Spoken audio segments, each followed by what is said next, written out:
मैं खामोश रहूंगा, तुम भी खामोश रहना।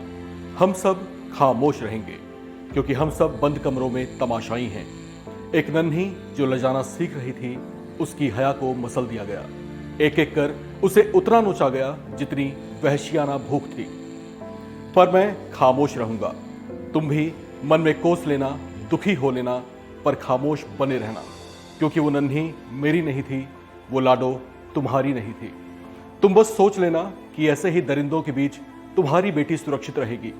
नहीं रहेगी तो कल हम फिर से खामोश होंगे, बंद कमरों में तमाशाई बनेंगे क्योंकि वो नन्ही मेरी नहीं होगी, वो लाडो तुम्हारी नहीं होगी। ये कविता की चंद लाइनें मात्र नहीं हैं, ये हमारे आज के समाज का यथार्थ हैं। उज्जैन की सड़कों, मोहल्लों और गलियों से होकर 12 साल की वो मासूम जब भटक रही थी तो देखने वाली हजारों निगाहों की हिकारत की शिकार भी हो रही थी क्योंकि उस मासूम में शायद कोई अपनी बेटी को नहीं देख पा रहा था। उसकी अर्धनग्न अवस्था में किसी को हया नजर नहीं आ रही थी। आप खुद के भीतर झांकिए, क्या आप खुद भी ऐसे नहीं हैं? खैर, नजरें फेरने वाली भीड़ में से एक नजर दंडी सेवा आश्रम के आचार्य राहुल शर्मा की भी थी, जो बच्ची की मदद के लिए आगे आए और आखिरकार आरोपी भरत को पुलिस ने धर दबोचा।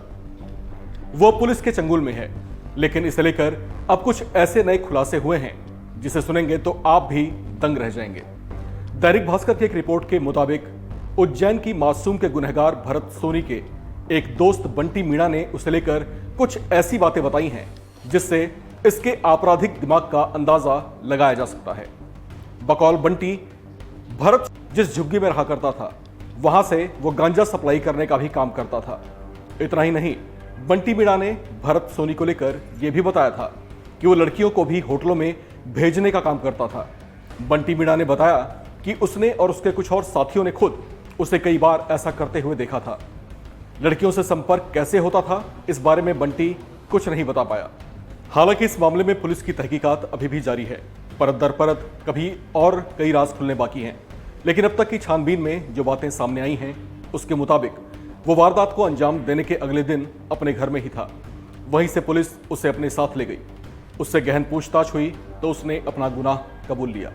खैर, बच्ची अब डॉक्टरों की निगरानी में है और मानवता को शर्मसार करने वाला दरिंदा भरत सोनी पुलिस के चंगुल में है।